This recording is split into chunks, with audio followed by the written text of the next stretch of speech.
You've been measuring your intelligence against the wrong ruler your entire life.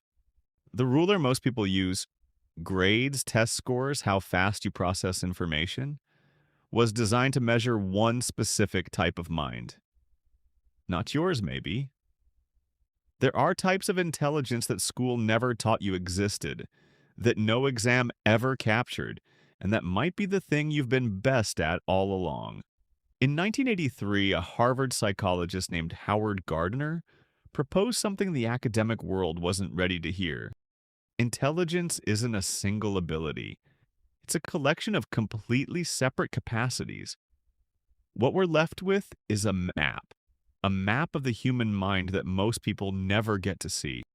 Today, you're going to see it. Linguistic intelligence. This is the one school rewards most visibly. It's the writer who finds the exact word for a feeling most people can't name. Language is the tool, not the thought. The two are not the same thing. Logical mathematical intelligence, the kid who breezes through algebra while everyone else stares at the board. They spot logical inconsistencies in arguments. They see 3 moves ahead. Relationships aren't equations. Grief isn't a problem to be solved. Spatial intelligence. Close your eyes and picture your bedroom. Every piece of furniture, every corner, every angle. Architects have it. Surgeons have it. Chess players have it. People aren't working harder. They're working in a completely different dimension. Musical intelligence.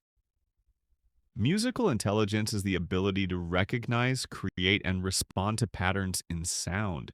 They can reproduce a melody after hearing it once, not because they practiced, but because their brain filed it perfectly.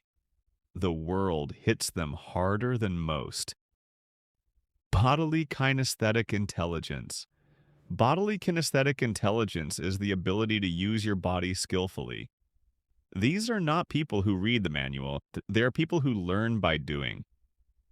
For a kinesthetic learner, this is like asking a fish to climb a tree. Interpersonal Intelligence. Interpersonal intelligence is the ability to read others accurately. They walk into a room and immediately sense the tension, the alliances, the hierarchy. They understand human behavior well enough to move through it rather than against it. Intrapersonal Intelligence. It's the ability to understand yourself, your emotions, your patterns, your triggers. They notice when they're rationalizing versus reasoning. Emotional contagion. Think about the last time you felt something you couldn't explain. A sudden heaviness in your chest at a song you hadn't heard in years. That discomfort you feel when you can't explain yourself to yourself? That's not weakness. That's the gap. Naturalist Intelligence. Naturalist intelligence is the ability to recognize, categorize, and connect patterns in complex systems. The analyst who looks at messy data and sees the pattern underneath. Naturalist intelligence was designed for the jungle, but it turns out that the modern world is a jungle too. Emotional intelligence. Emotional intelligence is the ability to perceive, understand, manage, and use emotions effectively. The person who stays grounded when everyone else is spiraling. It's not a soft skill, it's the skill. The one that determines what you do with everything else you have. You were handed one ruler as a child and told to measure yourself with it. Somewhere in everything you just heard, there was probably a moment where something clicked. You were never failing to measure up because you were lacking. You were measuring up to the wrong standard, and now you know what the right one looks like.